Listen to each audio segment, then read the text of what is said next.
Hi, I'm Susan Taylor with Scripps Health in San Diego, California. The rotator cuff is part of your shoulder. It actually helps the shoulder function properly. But according to the American Academy of Orthopedic Surgeons, this rotator cuff can actually tear over time. It is a chronic and painful condition. Joining us to talk about this, how do you treat that torn rotator cuff, is Dr. Brian Rebolledo. He is an orthopedic surgeon with the Scripps Clinic Medical Group in La Jolla, California. He specializes in sports-related injuries of the hip, shoulder, and knee. Doctor, thanks so much for being with us. Yeah, thank you for having me. So exactly, show us what the rotator cuff is and what does it do? Yeah, so the rotator cuff is a group of muscles around the shoulder. They help with the shoulder function and the stability of the shoulder. So a lot of times, if you have compromise or injury to the shoulder itself, it can inhibit your function of that shoulder. What causes it to be torn? Yeah, I think there's really two main reasons for a rotator cuff to tear. One can be traumatic, and that could be from a bad ski accident, falling off your bike, or being the weekend warrior where you take a spill and that rotator cuff can obviously get torn.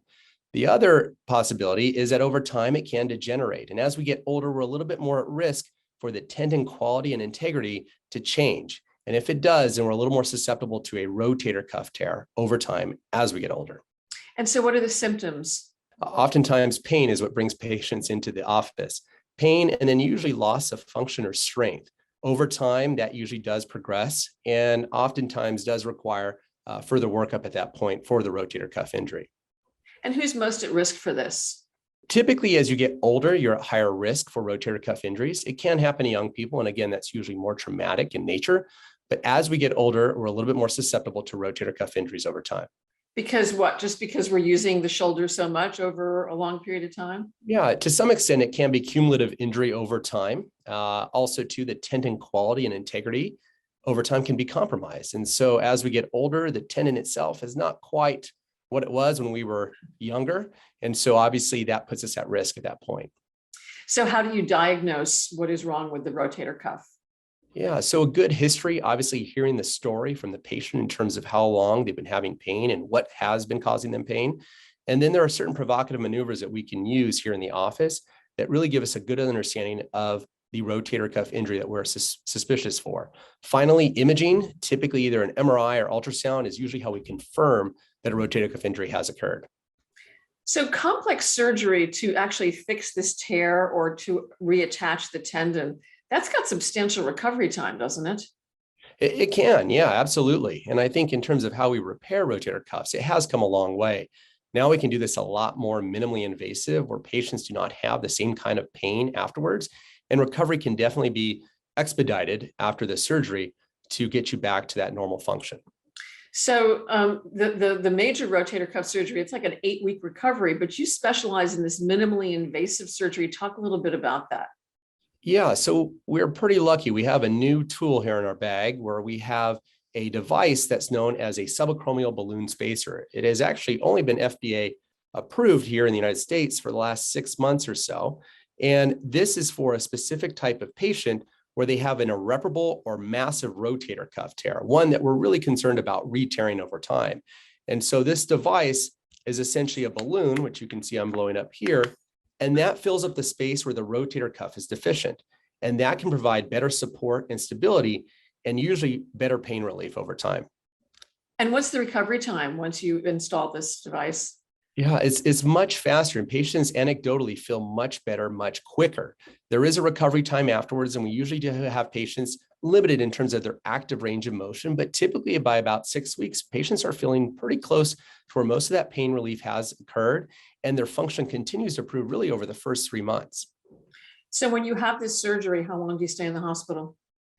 Well, you don't have to stay in the hospital at all. We actually have set this up where you can actually go home the same day.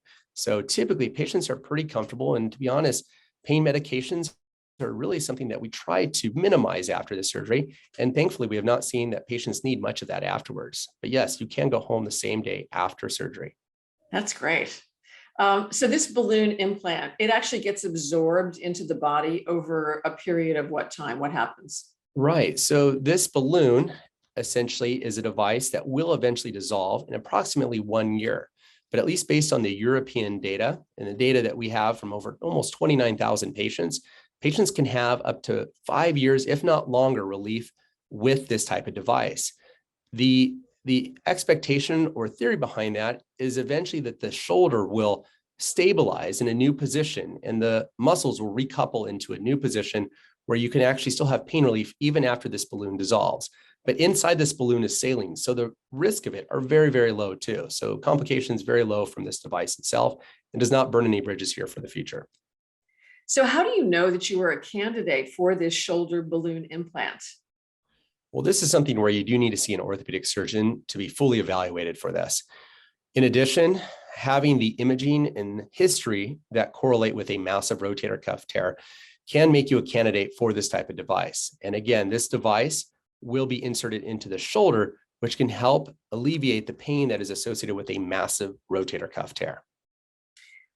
Is there a way to prevent a rotator cuff tear over time? I mean, I'm thinking someone, what causes the tear? Is it somebody who's playing baseball, somebody who's playing tennis a lot? Is there a way to slow down the progression of, the rotator cuff getting in trouble? To some extent, it's a little bit of a catch-22. Most active people, to some extent, can be at risk, especially for a traumatic injury of the rotator cuff.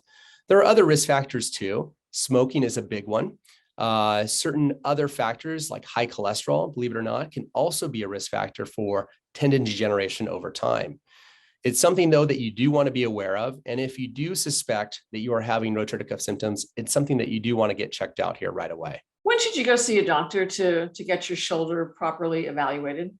If you're having pain in the shoulder and you feel that your function and even sleep are starting to become affected, it is possible that you may have a rotator cuff injury.